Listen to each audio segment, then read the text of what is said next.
Boa tarde, bom dia, né? Boa tarde a todos.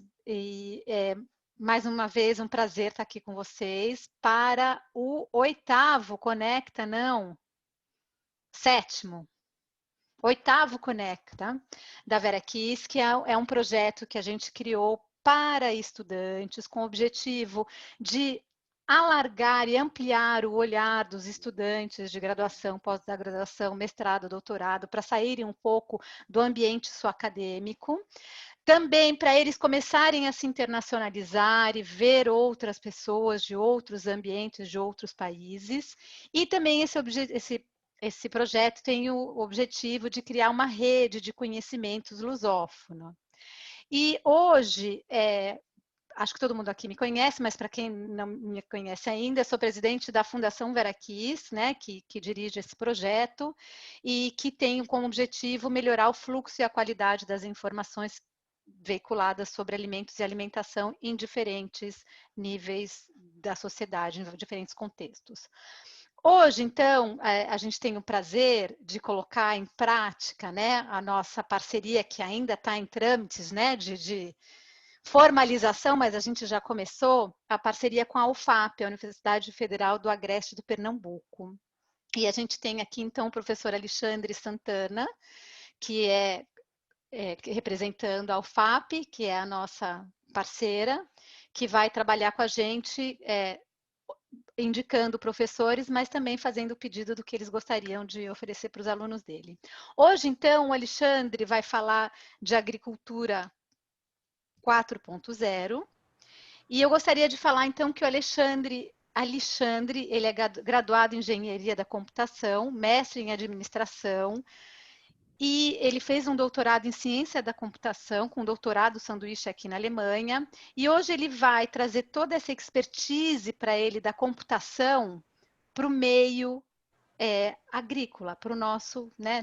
Não somos todos agrônomos, não estamos todos na cadeia primária, mas ele vai trazer um pouco para esse universo. O que a computação, o que a tecnologia pode melhorar, facilitar e assegurar a produção de alimentos.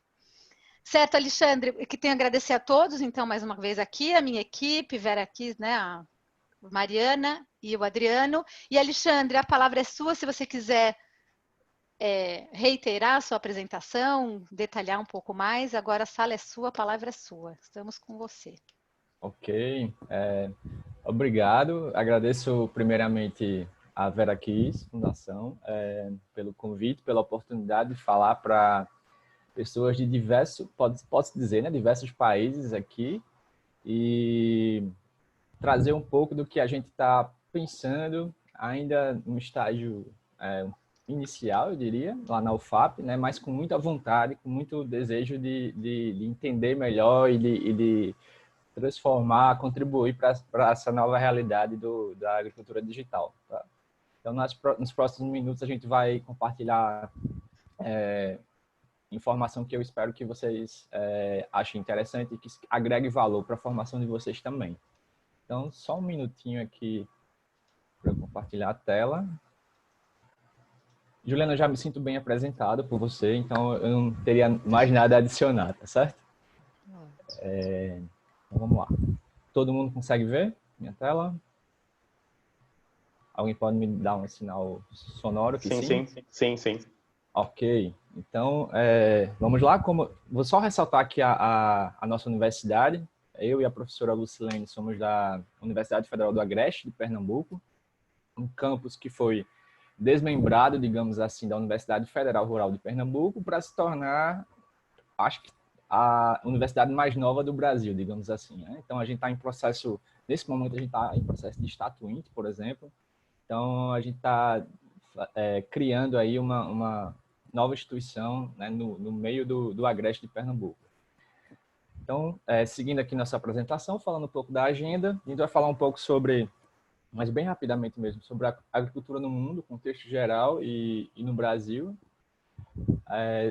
Um pouco sobre a indústria 4.0, para aqueles que nunca tiveram a oportunidade de falar mais tecnicamente sobre, rapidamente, né, uma definição conceitual.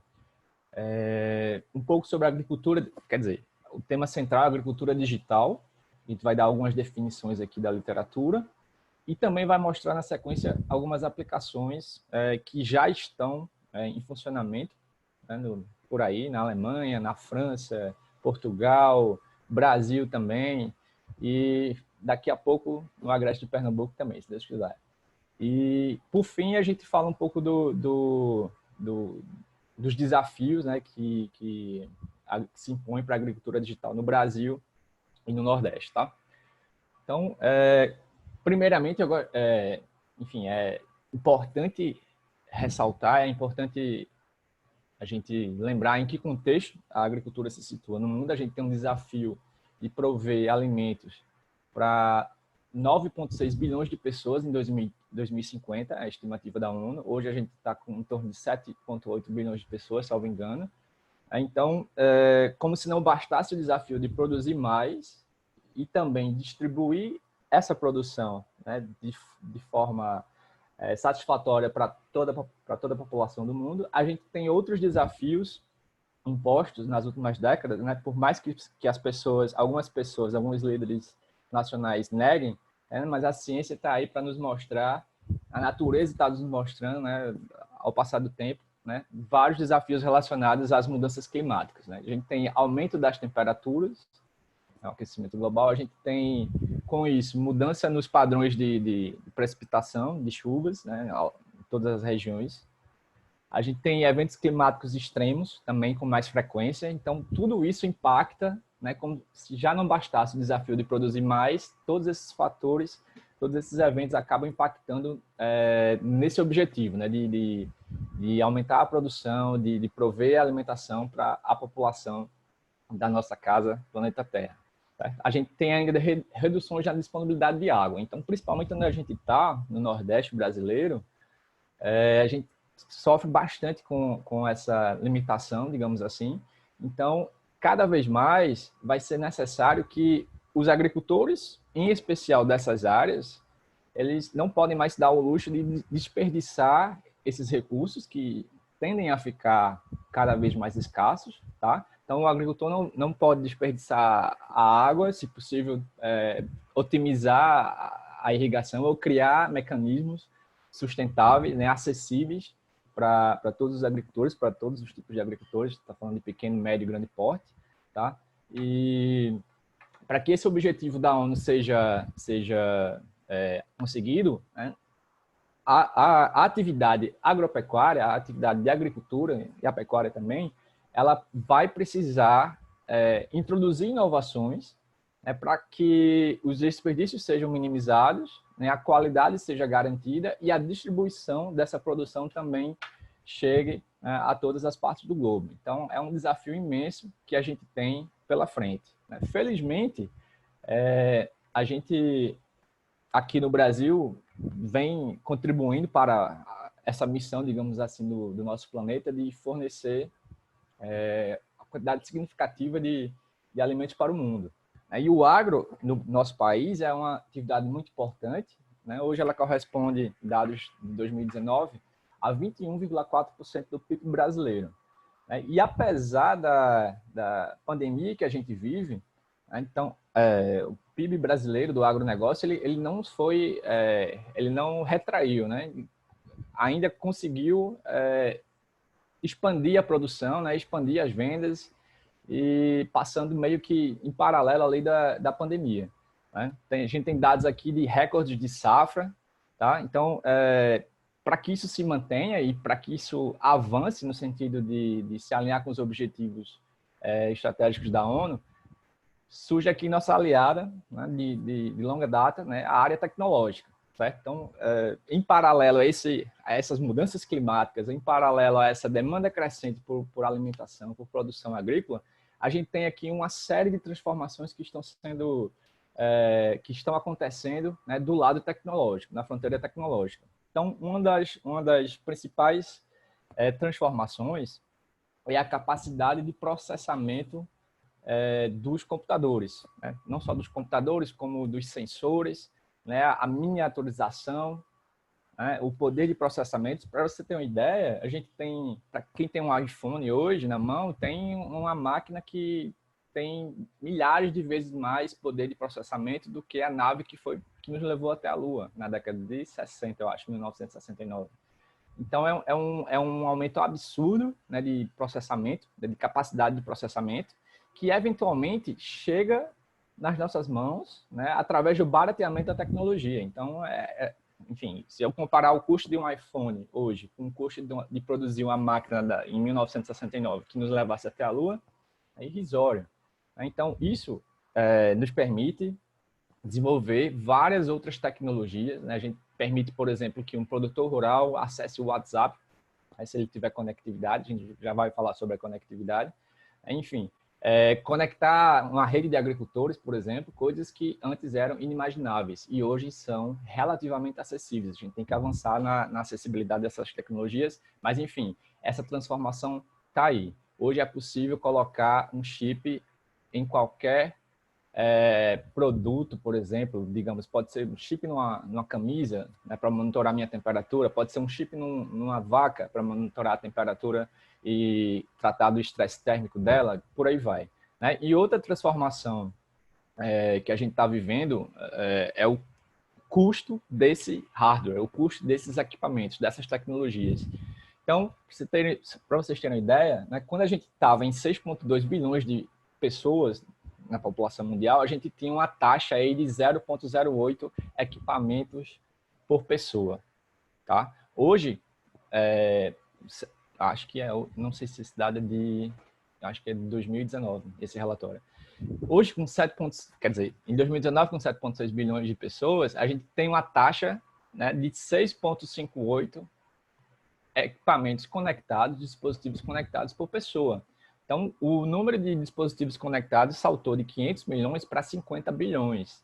E a previsão com a internet 5G, né, com a rede 5G, é que, basicamente, a gente vai ter um número IP, né, uma identificação para basicamente qualquer coisa que a gente quiser conectar à internet. E o potencial de se conectar qualquer objeto à internet, a chamada internet das coisas, é absurdo, né? Porque você vai poder ter qualquer equipamento gerando dados que por suas vezes, podem ser processados e gerar uma informação para uma aplicação prática, né? Um objetivo de algum gestor. Então, minha gente, esses dois fatores, né, compõem o que a gente chama de indústria 4.0. Isso nasceu na Alemanha, na indústria alemã, né, esse conceito de indústria 4.0, ou também conhecida como manufatura avançada, que faz parte da quarta revolução industrial, a chamada quarta revolução industrial, onde basicamente a gente tem um avanço significativo no poder de processamento e na quantidade de dispositivos conectados, que em 1969, por exemplo, era uma coisa inatingível, né? Então, para facilitar a compreensão da gente sobre o que seria esse conceito, essa arquitetura de indústria 4.0, a gente tem essa figura que explica de forma bem simples. A gente tem, de um lado, equipamentos conectados, né, porque hoje a internet está barata, porque hoje novos protocolos de rede foram desenvolvidos, né, então é fácil conectar dispositivos, e esses dispositivos, por sua vez, eles geram dados, geram informações. Pode ser um sensor na fazenda ou numa planta industrial, mandando informação sobre temperatura, sobre a umidade do ar, por aí vai. A gente tem o segundo componente, que é a análise de dados, certo? Então, esse componente de análise de dados da arquitetura, ele serve para gerar informações de interesse, né? Faz síntese de informações. E tem um terceiro componente, que é o ser humano, né? Quando a decisão não é automatizada. Então, o ser humano de posse de relatórios gráficos, de informações, outras informações condensadas, vai pegar essas informações processadas, enviadas pelos sensores, pelos dispositivos conectados, e vai poder tomar uma decisão apoiada em informação real, muitas vezes em tempo real, tá? Ou ainda ele vai poder fazer o quê? Ele vai poder deixar a decisão para a máquina. Por isso que está aí simbolizado um drone, porque poderia ser o caso de a gente ter um outro drone lá na ponta esquerda, né, processando as imagens de uma plantação de uvas, por exemplo, verificando a existência de uma praga, enviando os dados para uma central, processar esses dados, e já atuar no mecanismo de pulverização, digamos assim, estou chutando aqui, né? Tomar uma ação em relação àquela informação que lhe foi transmitida.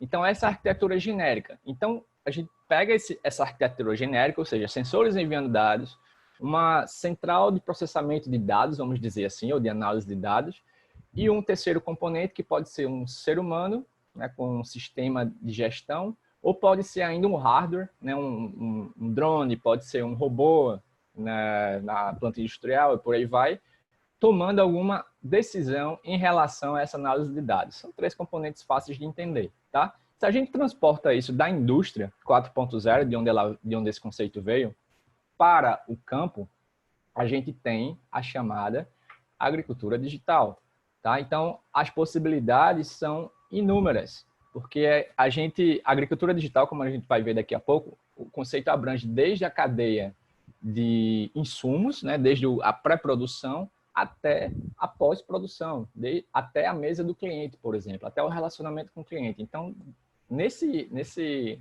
nessa cadeia, né, a possibilidade de aplicação de computação é muito diversa, tá? Então, a gente pode ter ferramentas, já existem, né, tratores inteligentes que fazem processamento, que alinham rotas de acordo com a localização do GPS, de acordo com a chuva que teve ontem, por aí vai. A gente pode ter drones gerando imagens para serem processadas também por unidades centrais. A gente pode também, né, devido ao barateamento dos sensores, a gente pode ter o controle individualizado dos animais, né, que é uma coisa assim incrível, a capacidade de dados de geração, a capacidade de geração de dados, né, individualizada por animal. O controle que se tem, dependendo do sensor que se coloca no animal, é muito preciso, né? Então, eu gosto dessa figura para que ela explica em 4 fases, né, as fases pelas quais passou a agricultura, né, no mundo, né, não necessariamente só no Brasil. Então, a gente passou de uma mecanização, agricultura mecanizada com tração animal, chamada aqui de agricultura 1.0. Depois veio a mecanização a tradicional, vamos chamar assim, vamos chamar aqui de agricultura 2.0. Na sequência, a gente tem os primeiros sistemas de agricultura de precisão, com irrigação controlada e por aí vai, com tratores já no processamento, né, substituindo o homem na colheita e por aí vai.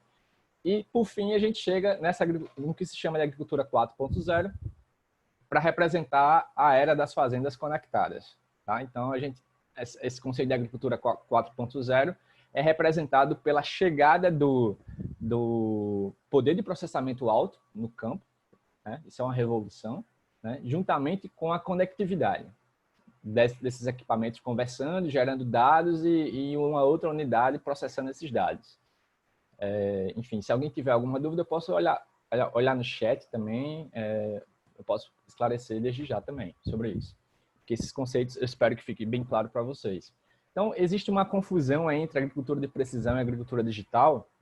Eu trouxe esse conceito aqui que foi o conceito original criado pela Câmara dos Deputados dos Estados Unidos em 97. Ele focava, sim, na eficiência da produção agrícola de longo prazo, específica para um local, não fazer da mesma forma para diferentes solos, por exemplo, para diferentes épocas do ano, né, garantindo a produtividade, lucratividade e minimizando impactos indesejados sobre a vida selvagem e meio ambiente. E já se falava, sim, em usar a tecnologia da informação, destacando as melhorias potenciais na produção e reduzindo os impactos ambientais. A novidade desse conceito para a agricultura digital é que a agricultura digital, de acordo com as definições que eu pesquisei, ela considera não só essa questão de irrigar da forma mais precisa, mais eficiente, colher da forma mais precisa, mais eficiente, mas ela expande a noção da cadeia do agro, né, desde a compra de insumos, ou seja, prover ferramentas que vão além da colheita, vão além da irrigação, né, passam para a parte de gestão da fazenda, por exemplo, né, durante a compra de insumos, de defensivos, etc., até a distribuição, até o relacionamento com o seu cliente, né? até lá na ponta. Então, a agricultura digital seria uma espécie na verdade, eu posso falar da seguinte forma. A agricultura de precisão está contida em agricultura digital. A agricultura digital é agricultura de precisão também, mas não somente, tá? Então, eu peguei esse conceito aqui da ONU, né, que define a agricultura digital como o uso de tecnologias novas e avançadas, integradas em um sistema, para permitir que os agricultores e outras partes interessadas, vejam aí a noção de outras partes interessadas também, na cadeia de valor da agricultura, melhorem a produção de alimentos. Então, o objetivo é melhorar a produção de alimentos, né? E integrar todos os atores da cadeia de valor da agricultura, né? Da supply chain de agricultura, correto? Usando novas tecnologias. Outra definição do governo australiano, dessa vez, a agricultura digital é o uso da tecnologia digital. A gente está falando aqui de sensores, de poder computacional para analisar esses dados, né? Para integrar a produção agrícola do pasto ou pomar até o consumidor. Eu particularmente gosto dessa definição porque dá uma noção exata de que não é só na fazenda, mas é do pasto até o consumidor final, né? Então, expande um pouco a noção da cadeia. Essas tecnologias podem fornecer ao setor agrícola ferramentas e informações para tomar decisões mais informadas e melhorar a produtividade. Quando surgiu o conceito de agricultura de precisão, que não é novo, né, a gente tinha certas limitações de poder de processamento, lá na década de 90, por exemplo, tá? Que hoje foram superadas. Hoje as possibilidades são muito maiores com o uso da inteligência artificial, né, com a capacidade de processamento desses dispositivos embarcados, né, que podem ir para as fazendas, certo? Então, é uma nova realidade, digamos assim, em relação à agricultura de precisão. Eu trouxe esse conceito também da presidenta da Embrapa Informática, Silva Masruá, eu acho que se pronuncia o nome dela, que ela dá mais detalhes sobre o que seria a agricultura digital. Representa a utilização de métodos computacionais de alto desempenho, rede de sensores, comunicação de máquina para máquina, conectividade entre dispositivos móveis, computação em nuvem, métodos e soluções analíticas para processar grandes volumes de dados e construir sistemas de suporte e tomada de decisões de manejo, englobando agricultura e pecuária de precisão, automação, robótica agrícola, técnicas de Big Data e Internet das Coisas. Minha Nossa Senhora, é muita tecnologia envolvida. Não precisa a gente entender todos esses termos para entender a agricultura digital. Para diferenciar da agricultura de precisão, basta entender que a complexidade de informações processadas e de informações geradas, produzidas por esses sistemas de computação, é bem maior na agricultura digital, né? O poder de processamento é bem maior por causa das revoluções que a gente teve na tecnologia, que eu já falei, né? Do que no passado. Então, são grandes novidades que são introduzidas dessa vez no campo, né? Então, é importante ressaltar também que, se vocês forem procurar, vocês vão ver, como Juliana falou, a agricultura 4.0, sendo esse termo sendo usado. Outras publicações, como o I3E, que é uma publicação da área de engenharia, que é uma base de dados de artigos acadêmicos da área científica, trabalha com smart farming, né? E agricultura digital é uma outra opção. Ou ainda a FAO, que é a Food, alguma coisa da Organização para a Food da ONU, né? Trabalha com o conceito de e-agriculture, tá? Então, são sinônimos nesse caso e todos são relacionados à aplicação de tecnologias novas da computação no contexto do agro, tá bom? Então, se a gente resumir esses conceitos que a gente falou até agora, a gente pode olhar para essa figura aqui, essa arquitetura genérica, que eu tentei passar para vocês, para entender que embaixo aqui na infra, digamos, digital, na infraestrutura digital, a gente tem tecnologias como internet das coisas, onde cada coisa tem um chip, tem um endereço na internet, pode produzir informação. A gente tem processamento de imagens, por exemplo, para saber se uma folha está com uma certa praga ou não. A gente tem 3D printing, que é a impressão 3D. Como assim impressão 3D na agricultura digital? Eu mostro um exemplo para vocês. A gente tem a parte de sensoriamento remoto também, né? Por exemplo, eu posso identificar, digamos, a movimentação de uma vaca ao longo do pasto, Posso identificar a quantidade de movimento e daí construir modelos, né, a partir de modelagem e simulação que indiquem se a vaca está prenha ou não, de acordo com a movimentação dela, né, no pasto, né, na fazenda. Ou, enfim, posso ter várias análises feitas a partir do sensoriamento remoto. Então, se eu combinar essas caixinhas de baixo com as fases de cima, essas 3 fases, eu vou ter aplicações diferentes, né? Por exemplo, se eu combinar processamento de imagem com sementes ali na pré-produção, eu consigo identificar as melhores sementes ou separar sementes ruins de acordo com os padrões de imagem daquela semente, por exemplo. Eu posso também usar o processamento de imagem depois da produção, pós-produção, para separar, sei lá, as frutas, os morangos, as mangas, que estiverem danificados ou com manchas, ou enfim, para garantir um certo padrão de qualidade para exportação, digamos assim. Tá? Se eu pegar bioinformática na pré-produção, eu consigo desenvolver sementes melhores de soja, por exemplo. E é isso que, essencialmente, a Embrapa faz com excelência mundial, né, que garante esses recordes de produção de soja, enfim, que o Brasil teve nas últimas décadas e tem tido. Tá? Então, a parte de baixo são caixinhas, conceitos tecnológicos que a gente pode combinar com a parte de cima para ver, para gerar novas aplicações para a cadeia da agricultura. Ok? Então, seguindo aqui na sequência, eu vou mostrar um vídeo rápido para vocês de como está sendo aplicado na Alemanha, tá? Eu vou mostrar diferentes realidades, eu vou começar, talvez não seja a mais correta, mas eu vou começar de cima para baixo, vou começar com a tecnologia mais avançada e depois a gente vai trazendo um pouco para uma realidade mais simples. Então, alguém me diga se não estão ouvindo o áudio, tudo bem? A cada 5 anos, a Alemanha está implantando a tecnologia 4.0. Um curral super high-tech ao sul de Koblenz, é um deles. Aqui, robôs controlam e aperfeiçoam as tarefas por meio de sensores. Onde antigamente era preciso muito trabalho pesado, hoje é lugar ocupado por máquinas. Hans-Jürgen Sehn equipou o local há pouco tempo. A propriedade dele é de tamanho médio, tem 140 vacas leiteiras e 3 robôs de ordenha automática. Eles funcionam assim.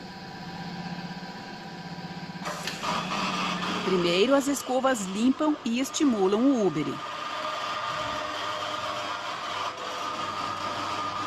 Uma câmera e um laser mostram a posição exata que o equipamento deve tomar. Os braços robóticos se encaixam no animal e, sem qualquer ajuda humana, a ordenha é feita. Mesmo que pareça um pouco estranho, o produtor garante que a vaca se beneficia da técnica.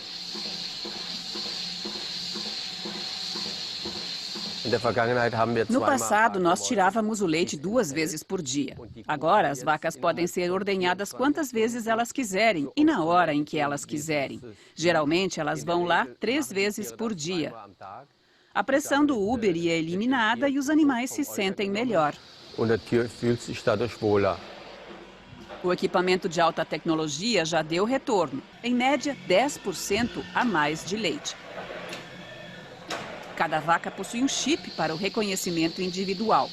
Sensores coletam dados como o peso e a quantidade de leite.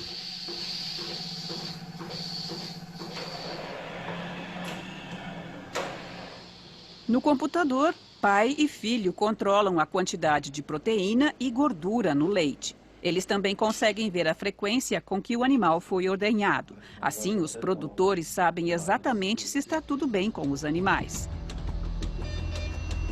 Os robôs também entram em ação na hora de alimentar o rebanho. Eles mesmos misturam a comida fresca e distribuem em porções iguais. A comida em pequenas porções, distribuídas de maneira constante, deve garantir a acidez certa na hora da mastigação. Os animais são controlados permanentemente. É o Big Brother do estábulo. Um sensor na coleira mede até a ruminação. 450 minutos de ruminação por dia é o normal. Se a vaca está doente, esse número baixa. Cada vaca tem o seu perfil de movimento registrado. Se ela se mexe muito, o que é mostrado pela curva azul escura, isso significa que ela está no cio. O chip manda quase todos os dados para o smartphone do produtor. Um aplicativo alerta imediatamente se uma vaca vai entrar em trabalho de parto. Pois é, pessoal. Isso é só... Opa, deixa eu voltar aqui para o slide. Isso é só um exemplo de possibilidade. Tá certo que eu exagerei um pouco aqui trazendo a tecnologia de ponta usada na Alemanha. Mas, enfim, a gente pode ver outros exemplos aqui em aplicações em diferentes contextos, né? Eu trouxe aqui um vídeo acho que é da FAO também, onde eles aplicam o conceito de agricultura digital em comunidades em alguns países da África, que eu não estou lembrando agora. Vamos dar uma olhada aqui.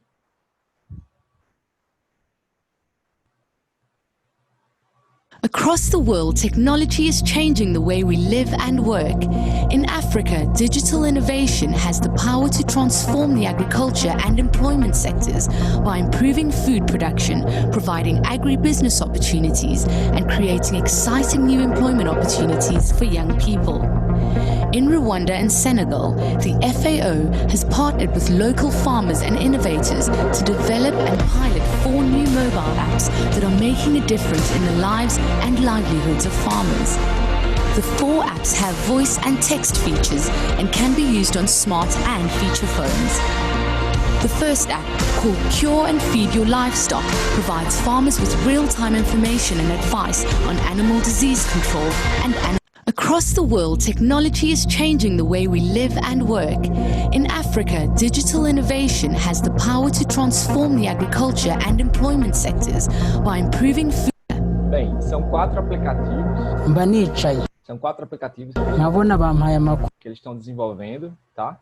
E o primeiro apenas leva informações importantes para a criação, né, do gado, né? Em termos de chuvas, em termos de hábitos alimentares e por aí vai. Eu acho que eu consegui acessar aqui tecnologia aqui dando baile em mim. Olha só. Os outros.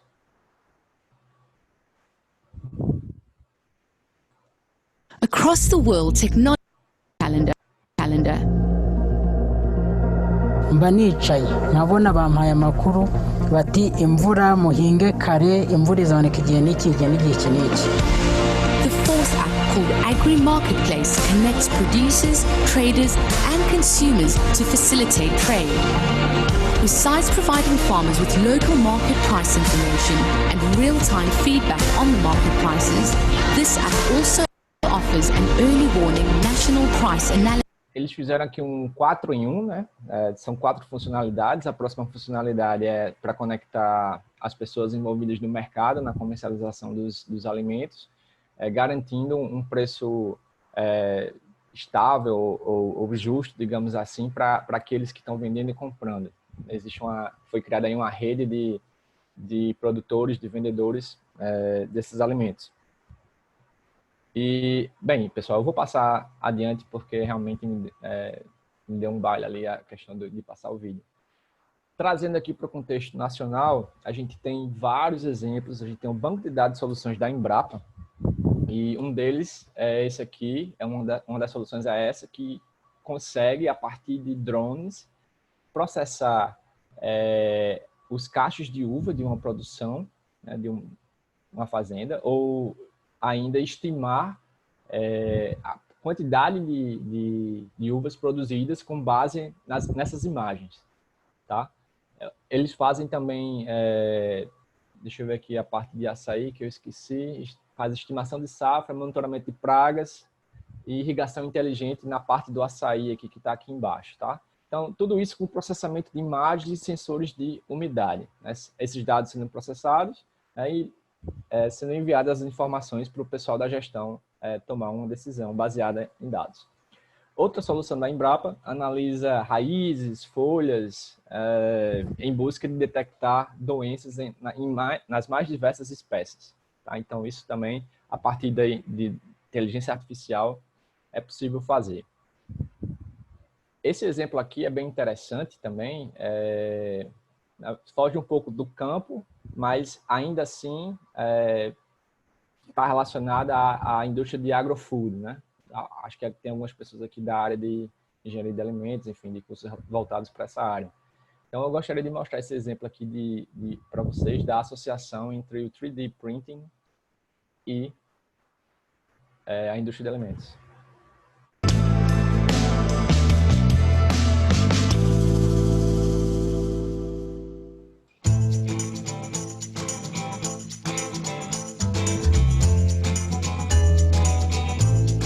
O pessoal da computação diz que o 3D Printing é o futuro, né? Pode produzir desde peças de xadrez até casas atualmente, tem vários protótipos disso. E o pessoal criou essa máquina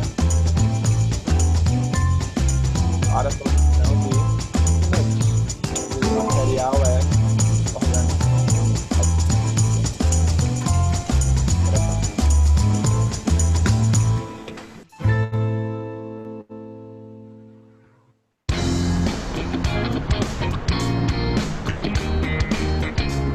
Nesse caso específico, eles estão testando o conceito em Barcelona, né, para restaurantes gourmet, né, de alto poder aquisitivo.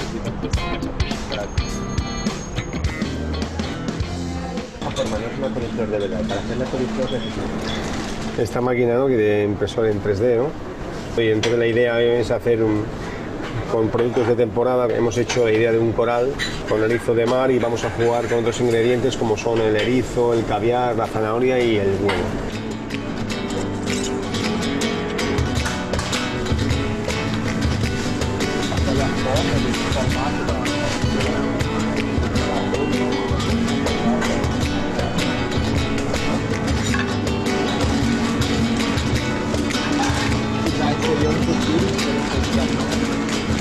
Eso es erizo de mar. Caviar. Creo que la innovación es importante y la creatividad va sujeta a la innovación. Entonces la tecnología nos aporta. Yo creo que es muy interesante todo aquello que hoy en día la tecnología está aportando a la gastronomía. Y lo vamos a acabar con un aire de zanahoria. Claro que é um exemplo aí de uso associado, né, entre a computação e o ser humano, né, para dar o retoque final, digamos assim. Se vai pegar ou não, enfim, o tempo vai dizer, né, mas a ideia é que, por exemplo, essas comidas possam ser feitas de forma rápida e não tão dependentes do ser humano, digamos assim, possam ser produzidas em massa, digamos. Então, enfim, é uma tendência aí que a gente vai observar nos próximos anos. Quem sabe a gente vai ter uma máquina dessa como a gente tem um micro-ondas hoje, quem sabe. Então, mais exemplos aqui nacionais, tem essa fazenda em Santa Rosa, a Fazenda Santa Rosa, em Altaí, norte de São Paulo, que usa um software para analisar as informações de cada boi, de cada animal, e verificar se ele está pronto para o abate ou não, com base na quantidade de vezes que ele comeu, foi ao coxo lá, não sei como é que chama, né, o lugar onde ele come. E em caso afirmativo, ele passa para o abate, se não, ele volta, né? Então, esse controle é feito totalmente automatizado, tá? Tem muita inteligência embutida em nossa operação. Eles usam também balanças automáticas para pesagem, postos com sensores eletrônicos e por aí vai, tá? Aqui eu trouxe um exemplo local, digamos assim, né, bem bairrista, que é um exemplo lá da UFAP, que a gente está acompanhando, né? A gente participou dos meninos aí na concepção da ideia e eles estão aí evoluindo o protótipo deles. Então, vamos olhar rapidamente aqui o que essa solução faz. Então, o contexto de aplicação é a indústria de laticínios. Eles estão trabalhando com a segurança alimentar. Então, a ideia é detectar, a partir de processamento de imagens, se as pessoas estão usando, se os funcionários estão usando EPIs ou não. Então, com isso, a gente aumenta aí a segurança do processo de produção dos alimentos. Isso aqui vale para cozinhas de restaurantes, vale para qualquer outro ambiente onde a manipulação de alimentos ela ocorre, tá? Então, é uma solução aí que eles estão apresentando. A Agrestec é que desenvolve essa solução, a startup deles. eles estão participando de várias competições e evoluindo o protótipo deles. E eu trouxe, continuando aqui, eu trouxe uns dados rápidos sobre a agricultura digital no Brasil, uma pesquisa feita pela Embrapa, né, com agricultores pequenos e médios, 504, e alguns prestadores de serviço, né, sobre tecnologias digitais utilizadas. Vou citar aqui 3 de cada gráfico desse para vocês. A tecnologia mais utilizada por quase 75% é a internet para atividades gerais ligadas à produção. A segunda seria aplicativos ou programas para obtenção ou divulgação de informações, WhatsApp e Facebook. Aplicativos ou programas para gestão vem na sequência. GPS na propriedade na sequência. Dados ou imagens fornecidas por sensores remotos, né, por quase 25%. Então, sem ser internet e aplicativos como WhatsApp e Facebook, né, as outras tecnologias estão muito abaixo, né, muito aquém do potencial de utilização. Significa que provavelmente tem algumas barreiras para que o pessoal utilize essas tecnologias. As dificuldades enfrentadas por esse pessoal é a obtenção de informações e planejamento da propriedade, gestão da propriedade rural, compra e venda de insumos, de produtos e da produção, mapeamento e planejamento do uso de terras, previsão de riscos climáticos. Aqui eles apontam quais são as principais funções em que eles utilizam tecnologia digital, tá? Então, por exemplo, eles usam bastante para compra e venda de insumos, de produtos e da produção. Usam bastante para a gestão da propriedade para propriedade rural, não intelectual. Alguns usam para garantir o bem-estar animal. Então, tem várias áreas onde a tecnologia, né, digital já está sendo aplicada no contexto brasileiro. A gente está falando aqui de dados Brasil, tá? E dificuldades de acesso, a primeira é valor do investimento, tem dificuldade também em problemas ou falta de conexão à internet. Isso aqui é uma dificuldade grande, né, que é um desafio grande, que a gente vai falar lá na frente.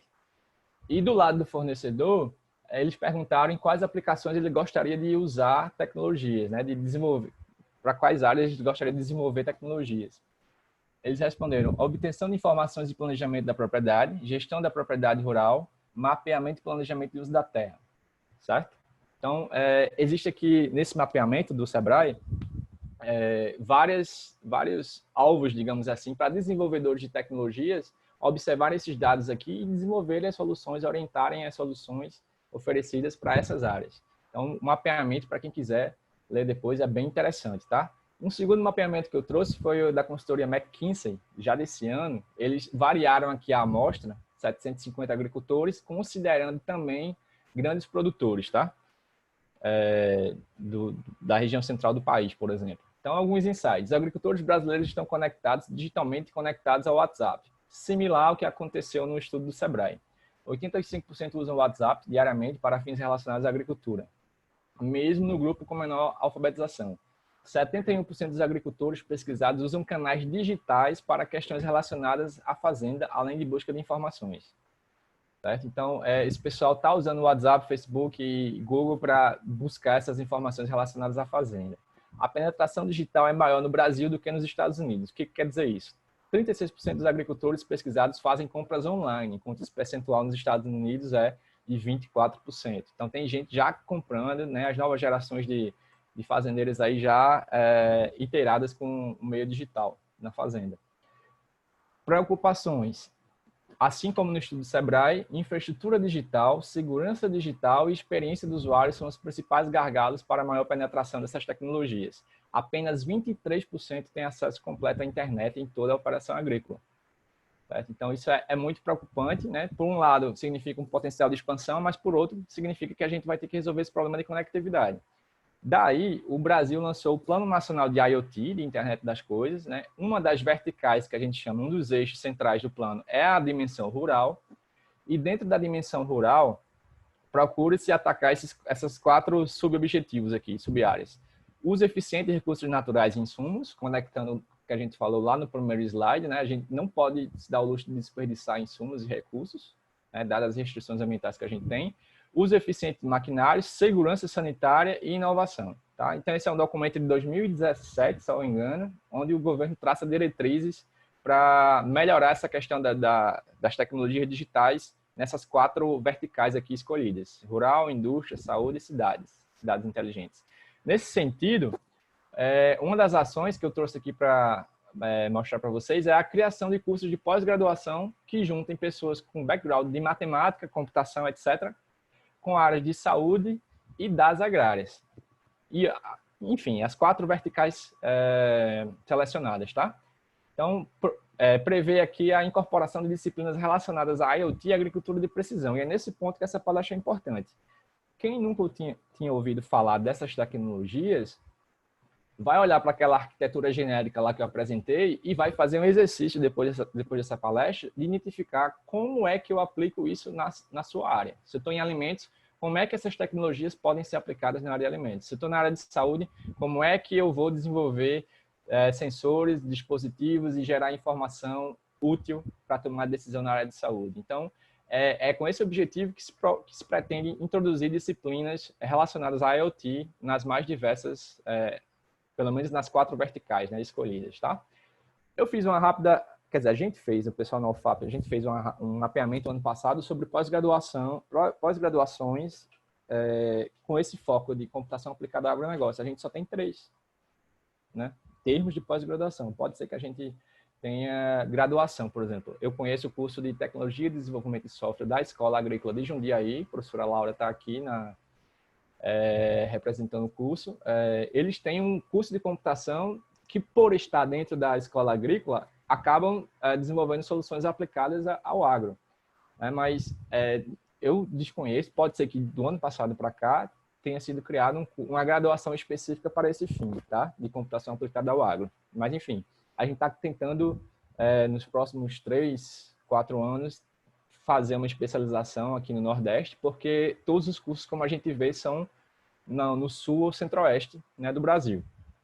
Outra ação importante do plano da IoT é a questão da conectividade. Então, é essencial que se aumente a conectividade, a cobertura de internet em municípios que tenham atividades agrícolas, para que essas tecnologias elas possam ser aplicadas. Porque se a gente não tiver cobertura, não tiver dados sendo transmitidos, esqueça a agricultura digital. Na verdade, é tão básico como água encanada nas nossas casas hoje em dia.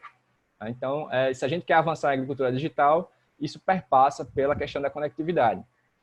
Em termos de quem desenvolve pesquisa, quem é a referência no país para falar de agricultura digital, felizmente a gente tem a sorte de ter a empresa brasileira de pesquisa agropecuária, Embrapa. E dentro dela, das várias unidades, a gente tem uma unidade focada em informática agropecuária, que atua aí há mais de 30 anos, tá? Então, eles têm um banco de soluções tecnológicas que pode ser acessível. Eles promovem aqui um hub de startups, né? Eles juntam startups, promovem desenvolvimento de startups, promovem competições para desenvolver novas soluções e também organizam o Simpósio Brasileiro de Informática Agropecuária. Eu e Laura, a gente participou em 2019, faz um ano hoje, inclusive, que a gente estava lá. E, enfim, é um grande promotor de ações no contexto da agricultura digital no país, tá? Eu trouxe esse relatório aqui para vocês, finalmente, do Agitech Mining Report, que ele fez um mapeamento aqui de 7 mil startups no país, focadas no agro, né? Agtech, agricultura digital tech, né? Tecnologia. E dessas 7 mil startups, eles selecionaram 135 para compor o mapeamento, tá? Que estão representadas aqui pelas suas logos em cada uma dessas células dessa colmeia aqui. Então, a gente vê que a maioria está para o sul, centro-oeste do país, né? E o nordeste, que está representado aqui apenas com uma startup, 1,3%, precisa também pensar sobre essas coisas, né? Nossas universidades precisam desenvolver atividades, ações nessa área, porque, eventualmente, a gente é uma região que depende ou que tem a atividade agropecuária muito presente no contexto das atividades econômicas. Então, é um sinal aqui para a gente, né, propor iniciativas nesse sentido. E o que é que a gente está fazendo na UFAP? A gente tem a nossa primeira startup, a Agrestech, né, que eu mostrei o vídeo para vocês, do vídeo de processamento de detecção de EPIs, né, no contexto do laticínio, já que a gente está na bacia leiteira lá. E a gente tem também essa questão da especialização a médio prazo, a gente está trabalhando em conjunto com a UFRN, Escola Agrícola de Jundiaí, a FBA, para mapear quais são os pesquisadores que fazem trabalhos com computação aplicada ao agronegócio, quais são as vocações regionais que podem ser que podem utilizar essas tecnologias desenvolvidas e fazer uma grande rede, né, para desenvolver tecnologias e estudos em parceria, tá? Então, o cenário desejado para a agricultura digital é máquinas e sensores conectados em tempo real, pelos quais é possível realizar a coleta de dados a cada minuto, né, em tempo real, conferindo ao gestor a capacidade de interferir imediatamente, né? Ele pode, por exemplo, corrigir a rota de uma semeadora que está se desviando do traçado planejado, encaminhar um pulverizador para aplicar defensivo sobre um foco de larvas detectado por um drone, antes que a praga se alastre, ou ainda remanejar as tarefas programadas para suas colheitadeiras, para se adaptar a um repentino alerta prevendo chuvas sobre certas áreas e não outras. Tá? Então, é um cenário meio Matrix, assim, de as máquinas conversando e processando dados e etc., mas é um cenário que certamente será realidade daqui a um tempo, tá? E, finalmente, os desafios da agricultura digital, postos pela FAO, né, num relatório desse ano. Seguinte, a gente tem que se preocupar em não aprofundar o abismo digital. Eu mostrei um vídeo de vocês da Alemanha e mostrei o vídeo do uso das tecnologias na África. Então, existe um abismo ali, claro, entre o nível de consumo de informação e nível de tecnologia utilizada. Tá? Então, se existem já diferenças econômicas profundas entre as nações, entre os países, a tecnologia, infelizmente, pode provocar, né, se não for na direção correta, pode provocar o agravamento desses abismos. Então, a gente tem que se preocupar, por exemplo, em países emergentes e áreas rurais, com a questão da infraestrutura tecnológica, os custos de acesso a essas tecnologias, questões de educação para poder utilizar uma tecnologia dessa, tá? Então, são desafios importantes para que a gente promova uma agricultura digital para todos, né, que é uma preocupação muito relevante. Bem, com isso eu encerro a apresentação. Agradeço mais uma vez a atenção de todos. Coloquei um pouco de informação a mais, acredito eu, talvez. E estou aberto a perguntas, eventuais perguntas que vocês tenham, tá? Espero que vocês tenham gostado. Obrigado. Maravilhoso, Alexandre. Alexandre, foi maravilhoso. Temos algumas perguntas.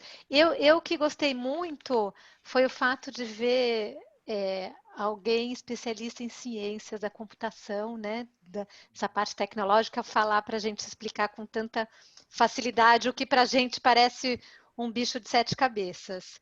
Eu vou te passar algumas perguntas, algumas talvez eu esteja errada, mas algumas eu acho que são um pouco técnicas demais, porque entra bastante no agro. Deixa eu só subir, porque a gente foi falando ao mesmo tempo, né? A Maristela pergunta como essa nova era está conectando os pequenos agricultores, principalmente aqueles que produzem hortícolas e que necessitam cumprir a legislação de rastreabilidade.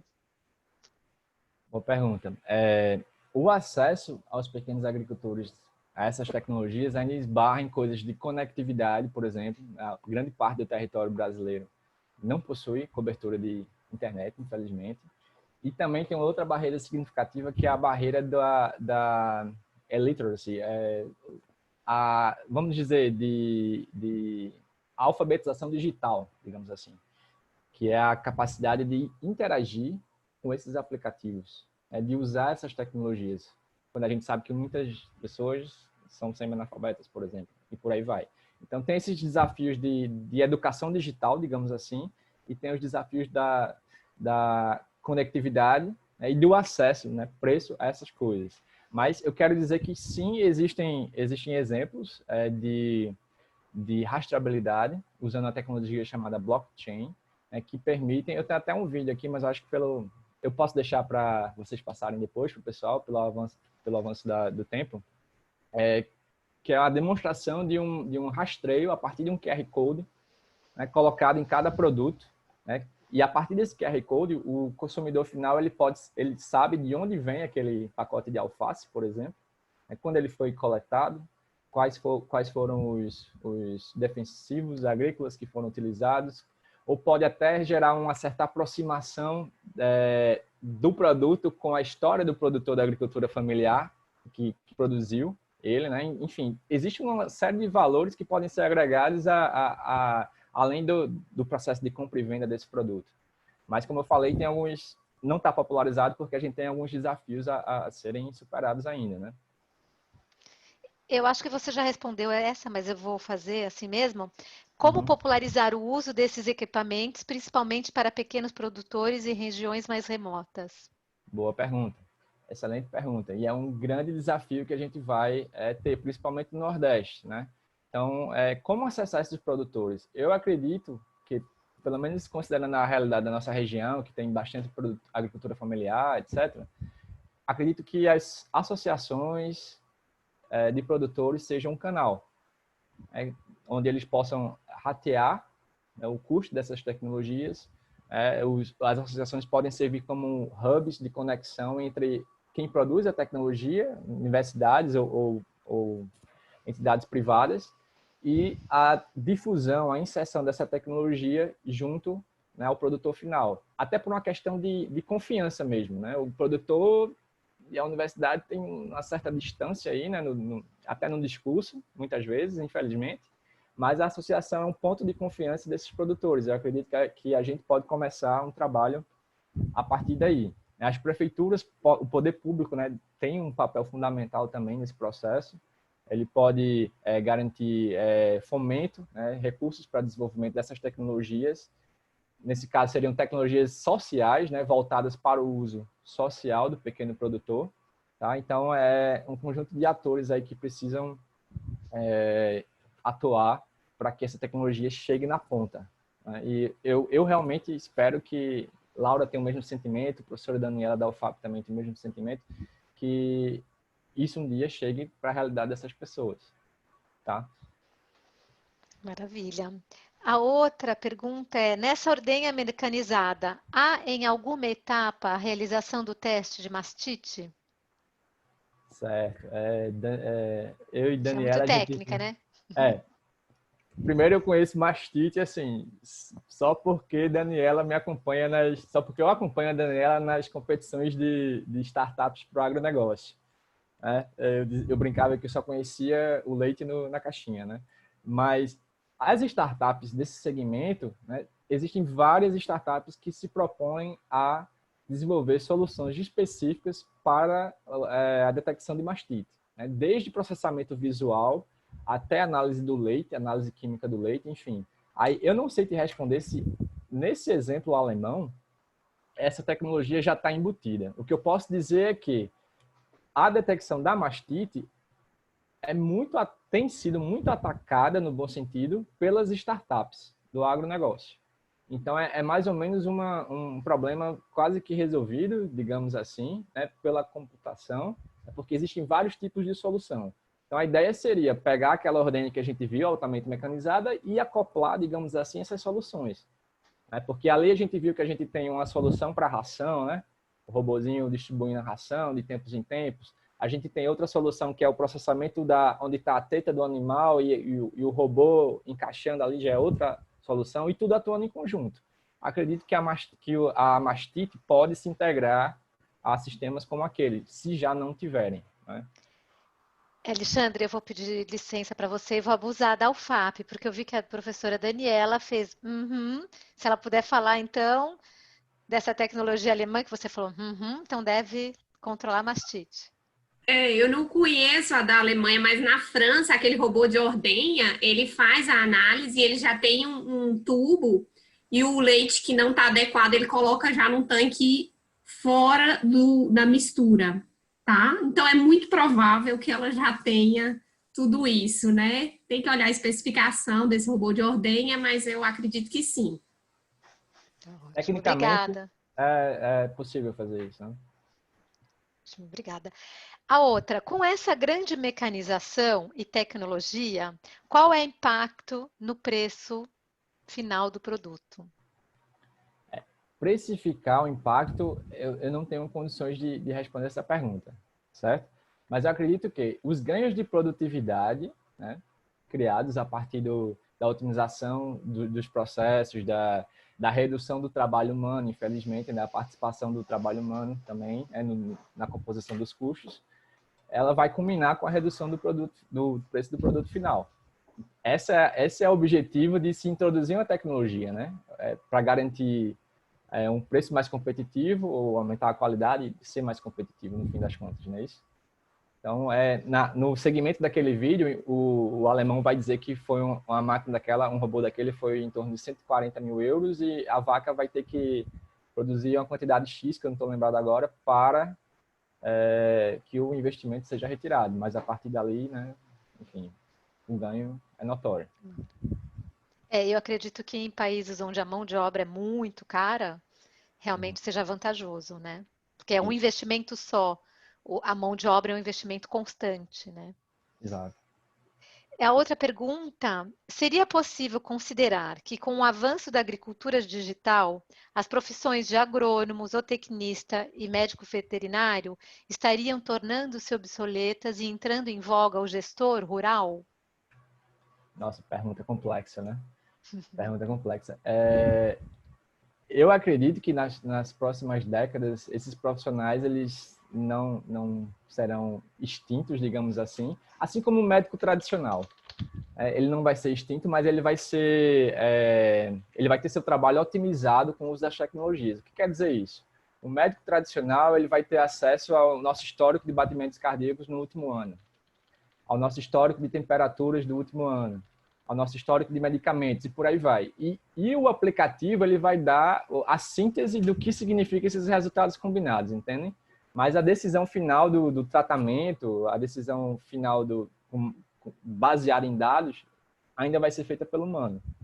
Então, eu acredito que, analogamente, os profissionais da medicina veterinária, da agronomia e zootecnia, eles têm muito a ganhar, né, em termos de qualidade no trabalho, né, vai ser muito aperfeiçoado com o uso dessas tecnologias. Agora, substituição total, eu acredito que não. Daniela, que é da área das agrárias, se ela quiser falar alguma coisa, a opinião dela.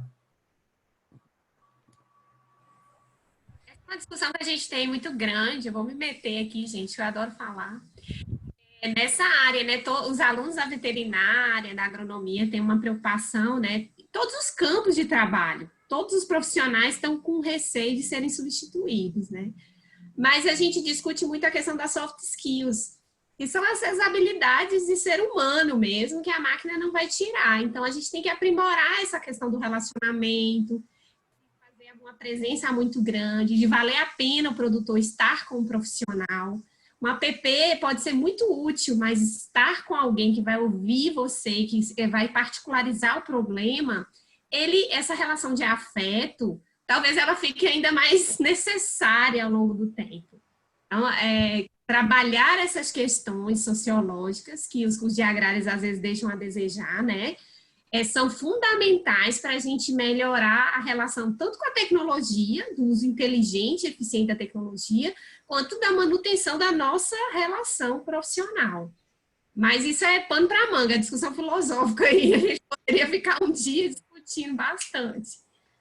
Ideia maravilhosa para um próximo Vera Kiss Conecta com você, Daniela. Ótima ideia. Ótima ideia, muito interessante. Aqui o que se fala, assim, sempre tem os mais positivos, né, os mais pessimistas, outros não, mas que realmente o homem vai ter que mudar completamente o modo, como você falou, de se relacionar com o trabalho, de trabalhar, de agir. E porque não é que a gente vai perder o nosso lugar, é a gente entender qual é o nosso novo lugar. Novo lugar. Uhum. Novo lugar aqui. Como a Laura falou, professora Laura, da UFN, todas as profissões têm passado por essa adaptação de tecnologias. Então, os advogados vão ter que se adaptar também com o poder de processamento dos softwares em relação às decisões, que muitas vezes decidem melhor ou mais rápido do que, dependendo do caso, né, dependendo do tipo de ação, do que os próprios advogados, enfim. É uma adaptação em todos os campos, né? Medicina, direito, agro. Nesse segmento, só para a gente dar mais uma discutidinha, a Arlete pergunta, a questão de desempregar o homem da atividade no campo é analisada? Faça essa análise. Enfim, nos relatórios que eu li, eles apontavam isso, nos estudos da FAO, da ONU, da Embrapa, Talvez por serem focados em tecnologia, eles apontam assim, olha, isso aqui vai gerar pode gerar um desemprego, pode gerar uma realocação de pessoal, mas não se apontam soluções ainda, né, do que fazer, né, com essas pessoas. A gente vê que na área de colheita, né, da soja, nas grandes produções, é trivial hoje em dia os grandes produtores terem uma colheitadeira automatizada e que faz tudo e que substitui várias pessoas, né? Então, existe sim um impacto grande, vai existir um impacto grande na questão da empregabilidade no agro, e a gente tem que analisar ainda. Eu não sou dessa área de economia do agro, da sociologia e por aí vai, mas, enfim, a gente vai ter que achar alternativas para esse pessoal também, assim como acontece nas outras áreas, né?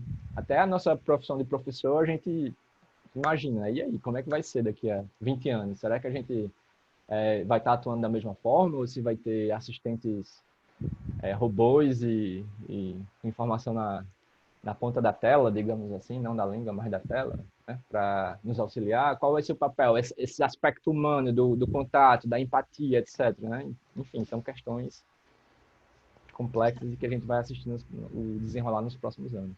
Sim.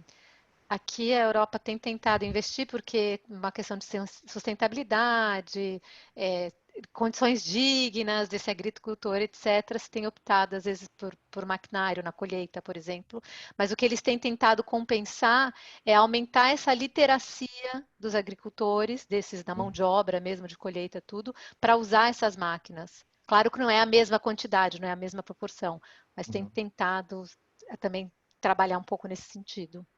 A outra pergunta: o que você acredita que falta para o aumento do número de agtechs no Brasil, Nicolas? Estudo na faculdade, totalmente voltado ao agronegócio, mas aqui falta muito incentivo para inovações como a que existe aí na UFAP. Eita, Daniela, vamos lá. Seguinte, primeiramente, isso depende bastante, na minha opinião, depende bastante da cultura empreendedora da instituição, né? E se não existe institucionalmente essa cultura empreendedora, isso recai nas costas, digamos assim, de professores de forma individual. Por exemplo, lá na UFAP, a gente não tem uma cultura institucional desenvolvida.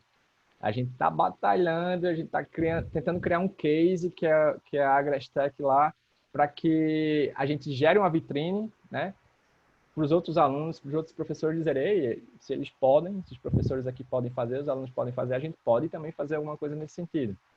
Então, eu diria assim, para você tentar mapear professores que se interessem, né? Acho que toda universidade tem professores que se interessam, às vezes eles estão desconectados entre si.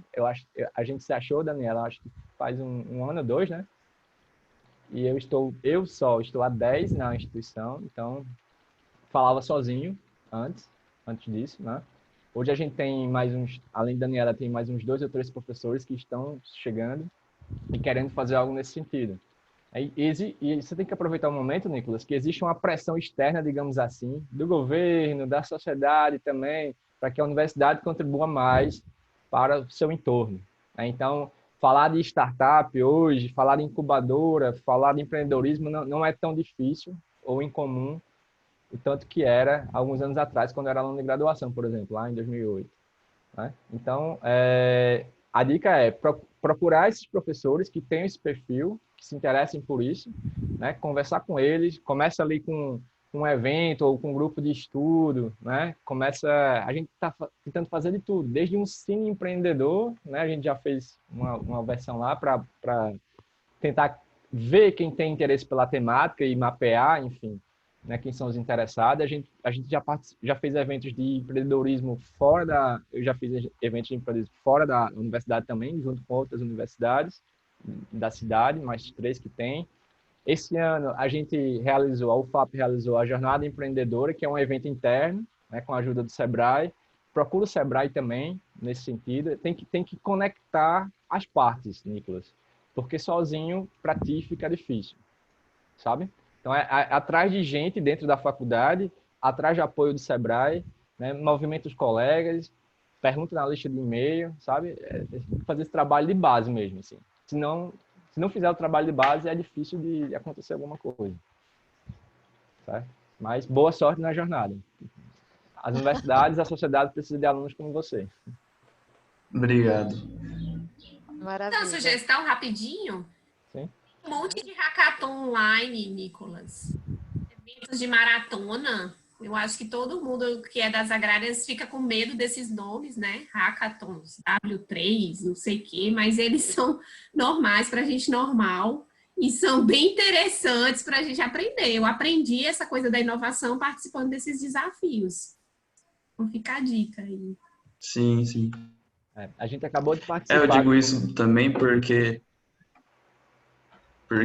eu faço parte de um grupo de empreendedorismo aqui na faculdade que é recente, tipo, surgiu há mais ou menos 2 anos. Então, a gente está nesse processo que você falou, da gente conectar as pessoas, conectar alunos interessados. Então, a gente vê que, principalmente na área de agrárias, assim, tipo, que a minha faculdade tem zootecnia, medicina veterinária, engenharia de alimentos e engenharia de biosistemas. A engenharia de alimentos a gente vê que é muito mais envolvida nessa área do que as outras, que são mais a parte do campo mesmo. Então, é bem isso que a Daniela falou. O pessoal tem um pouco de medo de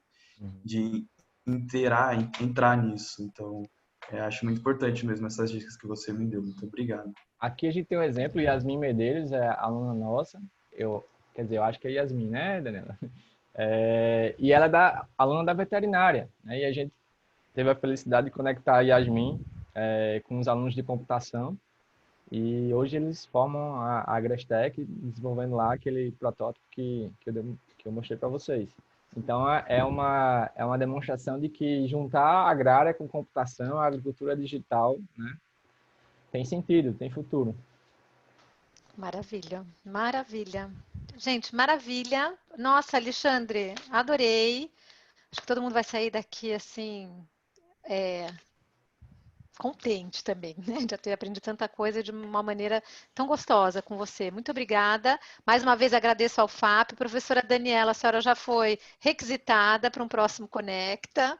Aproveitando que tem a Yasmin aqui da UFAP, vamos animar os alunos da UFAP a participarem do Conecta. São momentos como esse, muito interessantes e diferentes. Olha que interessante, né? Pirassununga falando com Garanhuns, olha, né, vocês podem falar também com Lisboa, com Porto, com Paris, com outros. Então, aproveitem, saiam, né, de dentro da classe da faculdade e venham para o Conecta. O próximo Conecta é sobre Global Gap, que é a certificação do campo, mais uma para ciências agrárias, então é interessante, é uma certificadora portuguesa, é uma pessoa que é certificadora, então ela vai falar, acho que como ninguém, né? Como ninguém, ou como um bom certificador vai falar do Global Gap. Agradeço vocês. Alexandre, mais uma vez, obrigada ao FAP. Foi muito gostoso, obrigada a todos e até a próxima. Quiserem entrar em contato, e-mail, pessoal. Até mais. Podem pedir para a gente também os contatos que a gente passa. Tchau, tchau. Tchau, obrigada. Daqui a 15 dias, Global Gap.